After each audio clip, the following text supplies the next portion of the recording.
Praise God Almighty. Thank you everyone for inviting me and to this song.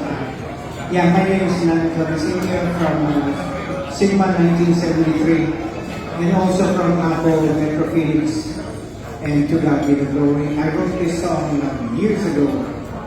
I wanted to tell a story about how each and every one of us got to be attracted to Alpha Phi Omega. And each and every one of us had to undergo all that hardship just to become a member. And finally, how each and every one of us got to fall in love with Apple. And to God be the glory.